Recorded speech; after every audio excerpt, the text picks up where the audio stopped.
Wawawiwa. Hello everybody. Thank you for joining me this evening. Yes, it is this evening. And we are going to play the demo of a game. Well, the demo just released like a couple of days ago as of this recording. So it's a little bit fresh, hot and fresh off the press. So we're going to play the demo of a game called Code Rapid. You'll already be drawing parallels with, the famous Armored Core. From Software, they seem to always be, they seem to always be, putting out bangers because, they end up becoming their own little niche subgenre that sets the bar really. But look, this is the indie version of that, and it's not even it. There's a lot of parallels, but definitely it is being its own thing. It definitely is. I mean, graphically, it's got this wonderful cel-shaded like effect, and it's actually more anime like compared to Armored Core in terms of like its stylings. Definitely, when you get down to the customization component, I mean, it's not as intricate as Armored Core for sure. So that means it's not as overwhelming. It's a lot more easier to sort of get into, and then you can customize colors very well from what I can tell.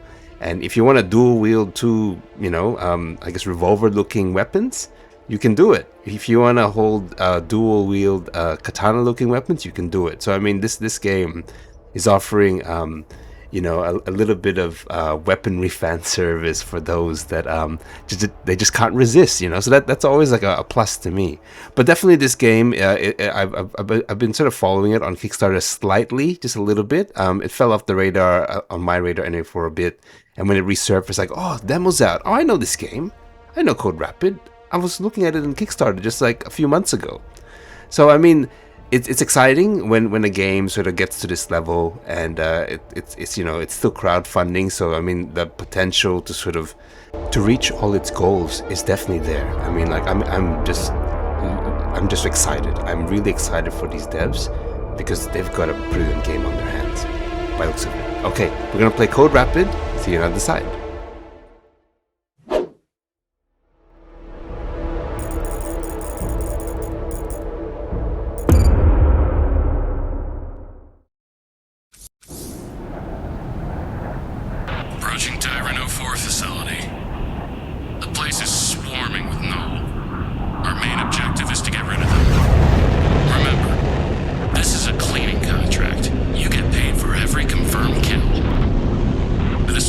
Attract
Welcome to Hufarion, the main port city of Caldera's operations on the western coast. You're in luck. The guard mechs are out of commission. See those cannons over there? Today we're gonna put them to good use and take down that carrier. Codename, Mother Drone. The cannons haven't been used in over 20 years. Try to jumpstart them manually, and if we can't activate all of them, they should be able to take it down.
Okay, I think I'm gonna leave it there, to tell you the truth. When I get to sort of boss battles, I tend to need a lot of time to sort of like get to the motion of things. So I don't want to. Look, I'll just finish it off here so I can give my sort of final critique. Though you know what, one thing irks me. I thought like the armaments that I sort of got in terms of my backpack, and I got a drone. They're not really kicking in. I'm not entirely sure why.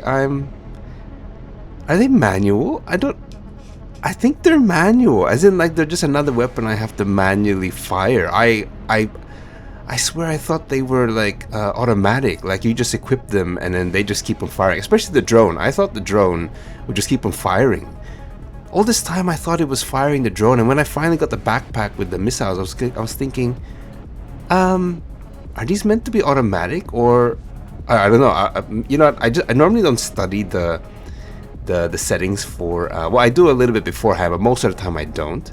So I think I might have just glossed over the actual buttons to use these tertiary weapons. Okay, you know what? No, I'm gonna. This could be make or break for me. I'm going to figure out how to fire these extra weapons, so at least I have like extra firepower. That's why I bought them in the first place. It looks like to me they're going to be needed to fight this boss. Not saying the boss is difficult. It's challenging, but definitely for me, I bought enough firepower for this exact reason. And luckily it's a boss fight. Okay, all right. Okay. Now I know. Silly me. Oh jeez. All right, here we go.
Yes. Oh man, look, that was fun. That was super fun. So glad. I'm so glad. I'm so glad I got the buttons right. I'm so glad I got the buttons right. That made that whole experience a lot more enjoyable. And now I'm thinking, oh, did I just limit myself? Did I just give myself a handicap for no reason? I don't normally do it, but it looks like I subconsciously want to do that to myself. But hey, look, that's Code Rapid. That was fun. What a fun game. I mean, I had faith. I had faith that it was gonna deliver because for sure, it just sort of dresses itself up so well that I'm just thinking, you know what, it's gonna play like Armored Core. It's gonna be like Zone of the Enders, and I love those games. I really do. I probably Zone of the Enders a lot more. I mean, that's more arcadey, a lot more sort of the type of I guess the type of game I sort of like. When things get a little bit too sort of technical and finicky, I mean, I need to sort of be able to slow down. But because games like this are very mobile and fast paced, I just need a couple of practice runs, to sort of get the feel of things. But this game sort of is fantastic. I mean, I really can't wait. I think I say this for every game I play. I mean, I only want to review games that are great or are enjoyable in this channel. I really do. I don't really want to say negative things about games because why would I want to sort of make a video about it? So definitely this game was going to deliver anyway. I don't normally play a lot of mecha sci-fi games. I love that genre. I really do. But it's just got to have a little bit of zhuzhiness to it for me to sort of, for it to pique my interest. And definitely I really thought that Code Rapid would sort of, be a lot of fun to play. Like, I mean, it's fast, it's mobile. Two, the customizable aspects were pretty good. I mean, like the color part of it. If I wasn't recording, I promise you, I would probably spend way too long customizing the color of my mecha. I really would.